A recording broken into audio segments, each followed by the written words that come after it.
Welcome back. It's day 8 of the government shutdown, and neither side is budging. So what would Louisiana Governor Bobby Jindal do to end the stalemate? He is here right now, hopefully with some answers. Good morning to you. Good morning. Good morning. How happy are you're not a member of Congress today? Well, I was there for 3 years. I have no desire to go back. And I'd say a couple of things. One, all the focus is on the debt ceiling. It's on the crisis of the day.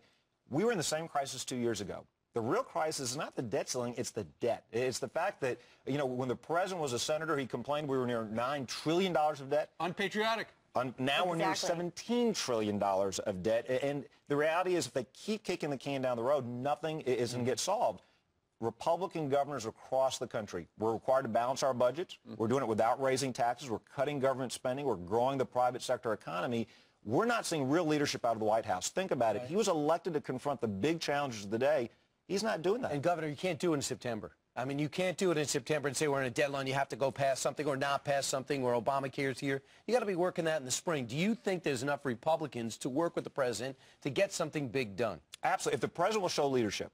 Look, remember the last time we had a big domestic policy change, one of the last times, under President Clinton, we had welfare reform. We had a Republican Congress. The president vetoed it twice. He didn't like it, but he found common ground. This president's not leading. It's his way or the highway. He simply tells the Congress, I'm not going to negotiate. I'm not going to change anything. That's not leadership. Where's his plan? He has not presented one budget that spends the amount of money we take in. Not this year, not next year, not the next 10 years. He never even pretends to balance the budget. It was $1.2 trillion over budget. That's right. And I'm not even saying pay back the accumulated $17 trillion, $16.7 trillion. I'm just saying pick 1 year where you say we're not going to spend more than we take in. Every American family has to do that. Every governor's doing that. True. And I'm sorry, go ahead. No, you're right. That's something that everyone's asked to do, yet we're not seeing leaders who are doing it in the country.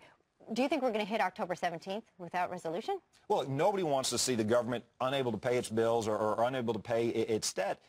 This is why we need leadership. And the reality is you see conservative principles being applied across the country. One of the things, we've got 30 Republican governors. One of the things we have said is we want to take our brand back from Washington, D.C. There's so much dysfunction in D.C. The reality is when you look at school choice, you look at public pension reforms, you look at taking on the public unions, you look at cutting government spending, it's happening in our state capitals, not happening in Washington, D.C. It's an important contrast. Well, let's combine state capitals with Washington, D.C., because the Department of Justice is taking you to court over, it seems like, better schools for minority students. This is the most ridiculous lawsuit. Eric Holder, President Obama's administration, has taken us to federal court. We've got a scholarship program that allows the dollars to follow the students instead of forcing the students to follow the dollars. 100% low income, 100% from C, D, or F failing schools, over 90% minority, 93% of the parents are happy. The parents get to choose better schools for their kids. They cited 2 facts. 6 kids in St. Martin Parish would otherwise be in an F school. 5 kids in Tangible Hope Parish would otherwise be in a D school. So the kids can move around. That's right. Let these parents go to choose so their kids can go to better schools. They want us to go to a federal judge for over 1,000 of these kids to get permission. Here's the irony.